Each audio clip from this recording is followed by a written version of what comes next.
நமஸ்காரம். கும்ப ராசிய பொறுத்தவரைக்கும் இந்த ஜூலை மாதம் எப்படி இருக்கும் அப்டின்னா, உங்களுக்கு 6ஆம் இடத்துல சூரியன், குரு மறைஞ்சாலும், மறைந்த கிரகங்கள் நிறைந்த பலனை தான் குடுக்கும். ஏன்னா, குரு உங்களுக்கு 12ஆம் இடத்த மட்டும் பார்க்கல, 2ஆம் இடத்தையும் பார்க்குறாரு. 2ஆம் இடம்ங்கிறது வருமான ஸ்தானம். உங்க ராசியதிபதி சனி 2ஆம் இடத்துல தான் இருக்காரு. அது 2ஆம் இடத்த தன்னுடைய சொந்த வீட்டவே குரு பார்க்கறதுனால, வருமானத்துல இனிமேல் உங்களுக்கு எந்தவித தடையுமே இருக்காது. நல்ல வருமானம் வரும், நிரந்தர வருமானம் வரும்.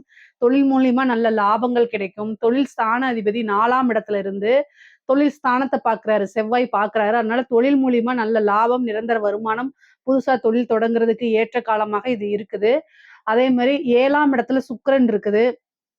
கேதுவோட சேர்ந்திருக்கனால, காசு பணமெல்லாம் வர ஆரம்பிச்சுரும். நீங்க குடுத்த பணம் திரும்ப வரது, அதே மாரி கடன அடைக்கிறது, இந்த மாரி விஷயங்களும் உங்களுக்கு நிகழும். கடன்னால ஏற்பட்ட மன உளைச்சல்கள் இருந்து இந்த மாதம் மீண்டு வரதுக்கு உண்டான வாய்ப்புகள் இருக்கு.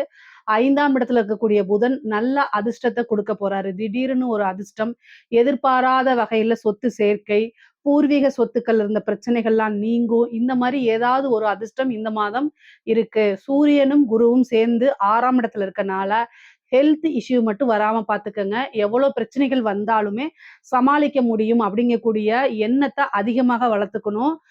ஹெல்த் ரீதியா ஏன்னா சூரியனும், குருவும் சேர்ந்து உடல் ரீதியான பாதிப்புகள குடுத்துட்டா, அதுக்கு நம்ம ட்ரீட்மெண்ட் பார்த்தாலும் சீக்கிரமா குணமடையாது. அதனால மனச ரொம்ப ஸ்ட்ராங்கா வச்சுக்கணும். உடல்நிலையில அதிக கவனத்த செலுத்திக்கணும். காசு, பணம் அப்படிங்கிறது செகண்டரி தான். சுவர் இருந்தால் தான் சித்திரம் வரைய முடியும். அது மாரி நீங்க நல்ல ஆரோக்கியமா இருந்தா மட்டும் தான், காசு, பணம், அதிர்ஷ்டம் எல்லாத்தையுமே அனுபவிக்க முடியும். அதனால ஹெல்த்த ரொம்ப கான்ஷியஸா பார்த்துக்கங்க. தந்தை வழி ஆதாயங்கள் உண்டுங்க. கோர்ட்டு, கேஸ் வழக்குகள்ல உங்களுக்கு வெற்றி கிடைக்கிறதுக்கு வாய்ப்பு இருக்கு. இந்த மாதத்த பொறுத்தவரைக்கும் நல்ல வருமானம் பார்க்கக்கூடிய மாதமா தான் உங்களுக்கு இருக்கு.